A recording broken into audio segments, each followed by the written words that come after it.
Hello and welcome to today's video of this death series, and today we're going to take another approach as well.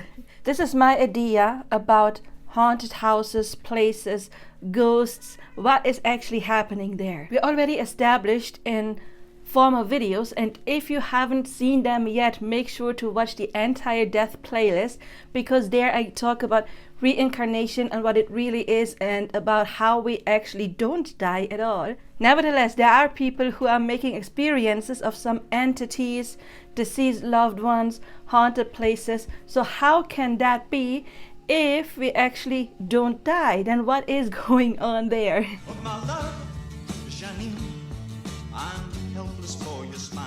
First of all, I think we have to differentiate between a more subjective, like our own personal story, and other people's stories. When we die, we already established that we are basically incarnated or reincarnated, but not as we used to think it is, but we are reliving our life with minor alterations. We are experiencing all possibilities that the universe has provided for us personally. You know, like every time, for example, you made a decision and the universe split and one version of you went A, the other one went B, you will make both of those experiences, A and B. So let's say you took path B while you were alive, and then when you die you go back in time and then experience path A. And since this happened multiple times, those split, we are experiencing all of those possibilities. However, if we do die in timeline A but not in timeline B, other people, it could be of course family members, friends or partners, they also experience all possibilities. A, us dying, and B, we are not dying. So of course, when we pass on, there are people who will mourn us, and for them, we are really gone and dead. Unless they consciously shift to another timeline where this event, our death, did not happen. But I believe haunted houses and this kind of paranormal phenomena is that in one timeline, let's say in timeline A, someone dies, in B they don't, and then in C and D and E and so on, they relive their own life over and over and over again. But in one timeline, they did pass. And I believe that a trace of them, of that energy, may linger to that place.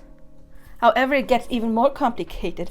If time is an illusion, if we really do live in some kind of a hologram. But if we talk about haunted places, people were not able to move on into the light, I don't actually believe that their soul is making that experience, unless that has been part of their programming all along. But I believe it is more a trace of energy is left there, and other people who now go into that place, maybe some are more sensitive than others, will pick up on that energy, because we also have to remember time is an illusion. So if everything is happening in the now, then that person may even still be alive there. This is my apartment, as you can see. But if time is an illusion, then in my conscious mind I am living here, but 30 years ago someone else was living here, and when I move out, again someone else is going to live here. Nevertheless, time is an illusion, so we all somehow inhabit this place simultaneously, but our timelines don't collide, so we don't meet one another. But maybe there are sometimes glitches in the matrix where that energy clashes. But if creation has been finished, then I don't know if those glitches have not been meant to happen all along, or maybe it was somewhat a glitch, it was not meant to happen, but still it did happen, and people then make this experience. So I believe a sensitive person could pick up on another person's energy, even if it is in the past or is yet to come, but it is perceived as present. There is something happening. And then we also have to remember, if physicists are right and we are living in a hologram, then what are the rules? We believe that we are bound to certain rules, like gravitation, and I'm not a physicist, so I cannot come up with a lot right now. But we believe that there is some things that are real and that can happen, and other things cannot happen, and that they would only be happening in imagination. However, if we really live in a hologram, Are those rules the same for everyone? That's the first question. And also, are they bendable? Maybe in alternate timelines or in this one, and we don't know, there are people who are able to levitate. I mean, I've heard about people being able to do that. I don't know if those are real stories or, just made up. But we can override what I call the Akashic records. So let's say there is like this oversoul, and I always have the image of turtles in my mind. They hatch in the sand and then they immediately know out of instinct to go into the water. How do they know that? Nobody taught them. So this is instinct. This is the programming. And us humans, of course, there is programming as well. There is programming like, if you eat this plant, this is poisonous, you die. And you don't even have to know if it is poisonous or not. So it is nothing that we consciously know. So we cannot have a conscious assumption. We can have the assumption, of course, that some plants are poisonous and some are not. But we cannot have the assumption about that specific plant being poisonous. But a higher part of us, of course, knows, because it is connected to all of that information that is not stored in our physical brains, but in our intuitive mind, you could say, I don't know, and the oversoul. So what are the rules? We cannot say that. For some people, rules are, I can see spirits. For others, that is nonsense, because in their reality they can't. So it is really hard to define what is fact, because what may be fact in one timeline may not be fact in other timelines. If we really, really think about what is a hologram, then yes, the programmer may have set up certain rules, but if we are consciousness and we can manifest anything, then we can bend those rules, especially if we remember that everything we can imagine, if it can be in our mind, it can be projected into the 3D. Because what is reality? It's our mind. It's not the 3D. So if a person, and they don't even have to consciously believe in spirits, but if a person, and they have somewhat belief, it could be, them seeing a horror movie when they were a child, and then they were like, oh my God, this is real. And then they grew up and they no, this is not really just a movie.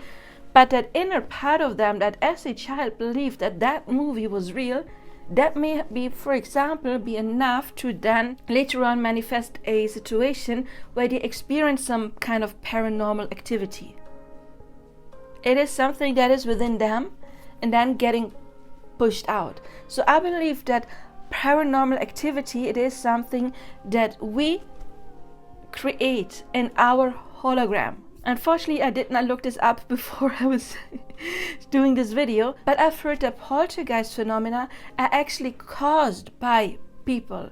I think it is some kind of telekinesis. They have something within them, and I believe it is typically like teenagers or children that are troubled, and they have this inner energy that is then getting projected outward in some poltergeist phenomena. And I personally believe that that is not just the poltergeist phenomena, but every paranormal activity. It is something we create consciously or subconsciously. How consciously? Well, if we believe in it and we have the desire to experience it, and we don't even have to know about manifesting, but then that can, of course, manifest in us experiencing a situation like that. But even if you don't have the desire to experience that, but you did watch that horror movie when you were younger and you were scared, remember, everything that can evoke a strong emotion in us can then later on or shortly after that get pushed out, and we have that experience. So haunted places, I believe, is not necessarily a glitch in the matrix, but it is something that we ourselves create in this hologram, and it doesn't necessarily have to do with a person that actually lived there like 100 years ago, 200 years ago. But of course, if we did create that phenomena, according to our assumptions, we could then do research and find out about the person that actually lived there. That is part of the creation. That is part of the manifestation. That is part of, our God power to create that experience. And then for us, it will be real because it is real in that specific timeline. So we created someone in the past that is not really the past, because time is an illusion, to go through some drama in their lives, and then later we can encounter their spirit. But I don't believe that it is really that person's spirit, because I don't believe that us as humans get punished that way, that we have to be stuck in some place for eternity. You know, everyone is you pushed out, as Neville Goddard said. So I believe that that is a creation of ourselves and the hologram, and not a real person making that experience in that moment. It is us making the experience. I hope I somehow made this clear. If I did, please like, subscribe, leave your comments. What do you think about paranormal activities? No, I believe we created them. And make sure you watch next week's video, next Friday, because then I'm going to tell you some personal ghost stories that I have experienced. And maybe see you there or in personal coaching. Until then, as usually, I wish you all the best now. Bye-bye.